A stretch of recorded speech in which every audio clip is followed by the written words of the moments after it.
Pues la verdad es que desde muy pequeño me interesé por el tema de la inversión y la bolsa. Recuerdo cuando iba a mi aldea de pequeño, pues tendría unos 8 o 9 años, cerca de las Fragas do Eume, y ahí leía las páginas Salmón del periódico de La Voz de Galicia y miraba, me gustaba mucho en el diario del domingo, ver cuáles eran las acciones que más subían o más habían subido y más habían bajado de esa semana. Y pensaba, bueno, está subido un 20%. Si lo hubiera comprado, sería un 20% más rico. Entonces tenía, digamos, esa curiosidad. Después, pasado el tiempo, ya, digamos, me volvió esa curiosidad, digamos, el fear of missing out, que se suele llamar el FOMO, porque la gente, está pasando algo similar a día de hoy con las criptodivisas, se estaba haciendo rica o estaba ganando mucho dinero en poco tiempo con la burbuja.com. En España lo vivimos con las acciones de Terra. Lo que hice, yo ahí tendría unos 15, 16 años aproximadamente, fui digamos, al kiosco, compré revistas. Yo no tenía formación financiera, pero bueno, no quería tampoco comprar a ciegas. Entonces compré revistas profesionales y prácticamente lo que decían es que había que comprar Terra y empresas similares y si no lo hacías, bueno, estabas perdiendo la oportunidad de tu vida. ¿Qué pasó? Acabó pinchando la burbuja.com y bueno, ya sabemos cuál fue el resultado. Al final, yo había convencido a mi madre para meter algo de dinero. Ella es más cauta, más inteligente que yo, entonces nos metió mucho, perdimos un poco de dinero y aprendí una gran lección también.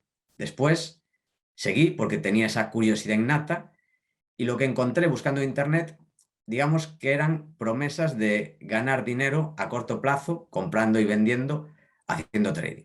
También vi que al final, perdón, vi que al final que quien ganaba con eso eran los brokers y que en realidad no conseguía con estos métodos ganar dinero. Así que, ¿qué hice? Porque seguía teniendo esta curiosidad innata. Buscar quién ganaba dinero de verdad en bolsa, quienes se habían enriquecido de verdad. Encontré personas como Warren Buffett, Peter Lynch, David Einhorn, muchísimos más, y me di cuenta, analizándolos, que no hacían nada de esto, no estaban mirando gráficos ni comprando y vendiendo todo el día, sino que lo que hacían era invertir en negocios y buscaban buenos negocios a buen precio, que es algo que para mí tiene todo el sentido. Y esto es el value investing, que lo descubrí, para mí me resultó una epifanía, diciendo, pero si esto que al final parecía tan complicado, pues es algo que tiene sentido.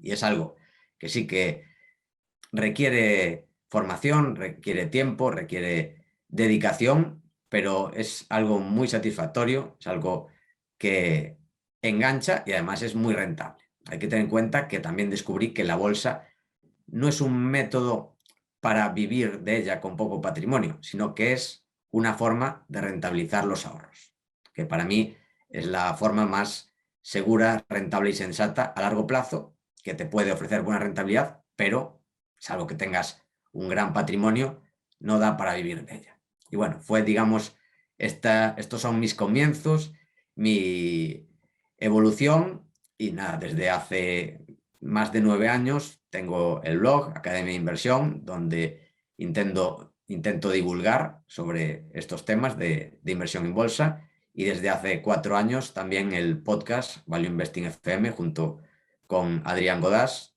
donde también intentamos divulgar, pero no solo por escrito como con el blog, sino también hablado en el podcast. Y bueno, estos fueron mis inicios. Como decía Peter Lynch, que ya lo he mencionado antes, autor del libro Un paso por delante de Wall Street, que para mí es uno de los mejores libros y además muy ameno para aquellos que quieran empezar en bolsa, decía que todo el mundo tiene la capacidad para invertir en bolsa, la capacidad, la inteligencia, pero no todo el mundo tiene el estómago. Y estoy bastante de acuerdo. Para mí hay un par de requisitos. Por un lado, lo que comentaba Peter Lynch, que es el estómago, que por ejemplo, esto lo vivimos en la última crisis, en la crisis del COVID, que las bolsas cayeron con fuerza y hubo, digamos, lo que se llaman algo similar a las rebajas. Hubo grandes oportunidades de comprar acciones de muy buenas empresas a muy buen precio, aprovechando esta caída de las bolsas. ¿Qué sucede? Que hay personas que tienen el problema de que cuando ven que el precio de las acciones cae, se pone nerviosa y no solo no compra, sino que vende por miedo. Y como dice Warren Buffett, para ganar dinero en bolsa hay que ser codicioso cuando los demás son miedosos y hay que ser miedoso cuando los demás, es decir, cuando el mercado es codicioso. Entonces, esa capacidad de ir contra el mercado, de cuando las bolsas caen, tú ser el que compra, cuando las bolsas suben, ser el que vende, que lo normal es al revés, que la gente se venga atraído por las grandes rentabilidades, y suele ser cuando es más peligroso invertir, y todo lo contrario, que cuando las bolsas caen, pues le entre el miedo y venda. Entonces, se necesita, por un lado, esta capacidad, este estómago, como decía Peter Lynch, y por otro lado, formación. O sea, todo el mundo, yo creo que puede tener la capacidad de aprender, pero también es necesario dedicar tiempo. Y con relación al capital mínimo necesario para invertir tú mismo y tener una cartera propia, con algo de diversificación, yo recomendaría unos 5.000 o 10.000 euros. También, digamos, para tener ya la cartera. Pero si tú quieres empezar a comprar tu primera acción con el objetivo de ir creando poco a poco con los ahorros una cartera diversificada, pues empezar con menos. Con 1.000 euros, pues ir empezando, pero siempre con vocación. O sea, yo recomiendo invertir con vocación de crear un patrimonio a largo plazo. Ir ahorrando y tener tu dinero en parte de negocios. O sea, tú cuando compras acciones tienes parte de negocios, entonces vas a ser socio de las empresas cotizadas, que pueden ser las mejores del mundo, como Alphabet, que es la matriz de Google, Microsoft, como en España Inditex. Pues bueno, esto es lo que te ofrecen las bolsas, la oportunidad de ser socio de estas empresas, y la clave es tener la paciencia para comprarlas a buen precio y para mantenerlas mientras que esas empresas crean valor y valen mucho más con el tiempo. Pues el perfil de mis alumnos son hombres de mediana edad, ya con un buen sueldo o buena capacidad de ahorro, y que entienden, sobre todo, que hay que buscar una forma de rentabilizar los ahorros y no dejarlos comer por una inflación que está en aumento, sobre todo este último año, y que entienden también que el sistema de pensiones, tanto en España como en la mayoría de países de Sudamérica, tiene un grave problema y, bueno, buscan alternativas para generar un patrimonio y también con vistas a su jubilación.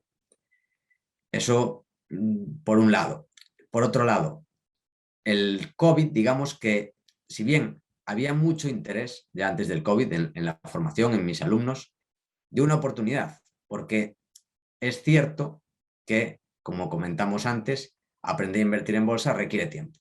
Entonces, con el COVID, muchas de estas personas obtuvieron esta oportunidad con el confinamiento de tener tiempo. Entonces, el interés ya lo había, digamos que se cumplió el requisito de este tiempo para dedicarlo a la formación, que es algo que no es urgente, entonces mucha gente pues lo va delegando, pero sí es importante. Entonces, sigue habiendo mucho interés, pero digamos que el COVID fue un año donde la gente lo aprovechó, por un lado, para formarse y también para formarse en un ambiente de mercado donde había muchas oportunidades con las caídas de las bolsas.